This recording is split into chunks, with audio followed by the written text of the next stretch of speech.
Hi friends, online വഴിയുള്ള സാമ്പത്തിക ഇടപാടുകൾ ദിനംപ്രതി വർദ്ധിച്ചു വരികയാണ്. ആർക്കെങ്കിലും പണം കൊടുക്കുമ്പോഴോ സാധനം വാങ്ങുമ്പോഴോ പണം നൽകാനുള്ള എളുപ്പത്തിലുള്ള മാർഗമാണ് ഓൺലൈൻ പേയ്മെൻറ്റ്. ഇന്ന് കൈവശം നെറ്റ് കണക്ഷനുള്ള സ്മാർട്ട് ഫോൺ ഉണ്ടെങ്കിൽ ആർക്കും എവിടെയും എപ്പോൾ വേണമെങ്കിലും പണം കൈമാറ്റം ചെയ്യാം. അതുകൊണ്ട് തന്നെ ഓൺലൈനിലൂടെ സാധനങ്ങൾ വാങ്ങുമ്പോഴും പണം കൈമാറ്റം ചെയ്യുന്നതും ഇപ്പോൾ സർവ്വസാധാരണയായി മാറിയിരിക്കുകയാണ്.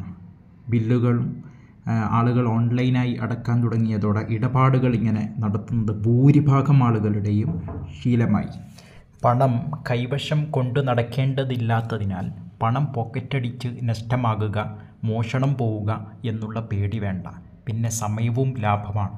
പണം ലഭിച്ചോ എന്നതും അപ്പോൾ തന്നെ അറിയാനും കഴിയും. വളരെ ചെറിയ കടകളിൽ വരെ UPI ഇടപാട് വഴി പണം കൈമാറാൻ സാധിക്കും.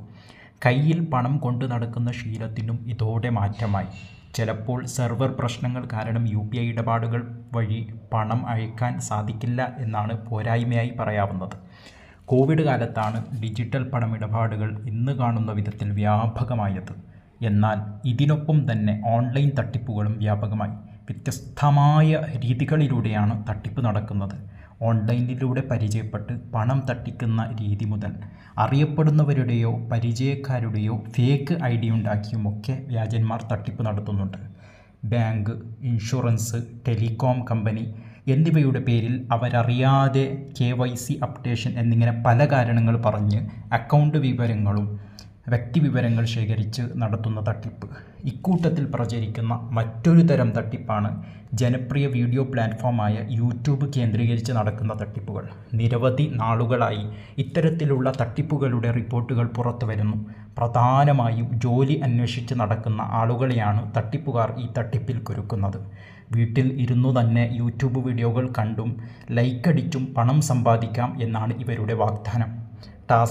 ടാസ്ക് സ്കാം എന്നാണ് ഈ തട്ടിപ്പ് പൊതുവെ അറിയപ്പെടുന്നത്. ജോലി തട്ടിപ്പ് എന്ന പേരിലും ഈ തട്ടിപ്പ് അറിയപ്പെടുന്നുണ്ട്.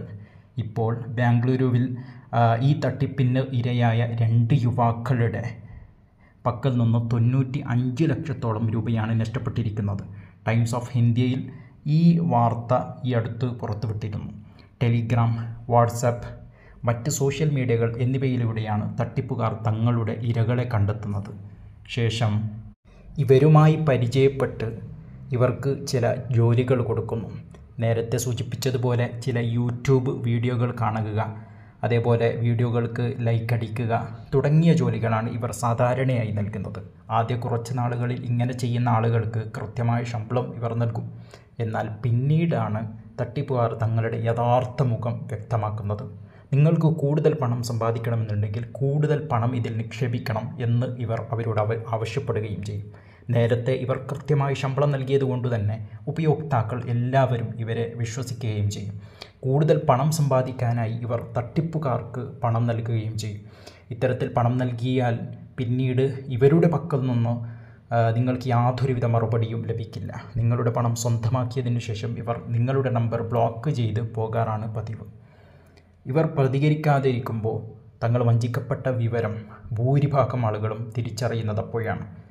ഞങ്ങളുടെ കമ്പനിക്കായി വർക്ക് ഹോം ചെയ്യാമോ എന്നാണ് ആദ്യമായി അവർ സന്ദേശം അയക്കുക. പ്രധാനമായും ജോലിയില്ലാത്തവരും പിന്നെ വീട്ടമ്മമാരും ഒക്കെയാണ് ഈ തട്ടിപ്പിന് ഇരയാവാറുള്ളത്. ഇത്തരത്തിൽ YouTube വീഡിയോകൾക്ക് ലൈക്കടിച്ചാൽ എന്ത് അടിസ്ഥാനത്തിലാണ് ഒരു കമ്പനി നമുക്ക് പണം നൽകുക എന്ന് സാമാന്യബോധമുള്ള ആളുകൾക്ക് ചിന്തിച്ചാൽ തന്നെ മനസ്സിലാകുന്ന വിഷയമാണ്. ഇതുപോലുള്ള തട്ടിപ്പുകളിൽ ചെന്നുപെടാതിരിക്കാൻ ഉപയോക്താക്കൾ പ്രത്യേകം ശ്രദ്ധിക്കേണ്ടതുണ്ട്. ഇത്തരത്തിൽ യാതൊരുവിധ തട്ടിപ്പുകാർ നിങ്ങളുമായി ബന്ധപ്പെട്ടാൽ അല്ലെങ്കിൽ ബന്ധപ്പെടാൻ ശ്രമിച്ചാൽ ഈ വിവരം എത്രയും പെട്ടെന്ന് പോലീസിൽ അറിയിക്കുകയാണ് വേണ്ടത്. ആധാർ നമ്പറോ അല്ലെങ്കിൽ ബാങ്ക് അക്കൗണ്ട് നമ്പർ പോലുള്ള വ്യക്തിഗത വിവരങ്ങൾ ഇവരുമായി ഒരിക്കലും പങ്കിടാതിരിക്കുക. 1930 എന്ന നമ്പറിലാണ് ഇതിനു വേണ്ടി കംപ്ലൈൻറ്റിന് വേണ്ടി പോലീസിനെ സമീപിക്കേണ്ടത്. അത് അല്ലെങ്കിൽ www.cybercrime.gov.in എന്ന സൈറ്റിലും നിങ്ങൾക്ക് പരാതികൾ രജിസ്റ്റർ ചെയ്യാവുന്നതാണ്. ഇപ്പോൾ രാജ്യത്ത് നടന്നുകൊണ്ടിരിക്കുന്ന ഈ ഓൺലൈൻ തട്ടിപ്പുകളെക്കുറിച്ച് ബോധവാന്മാരായി ഇരിക്കാനും നമ്മൾ ശ്രമിക്കേണ്ടതുണ്ട്.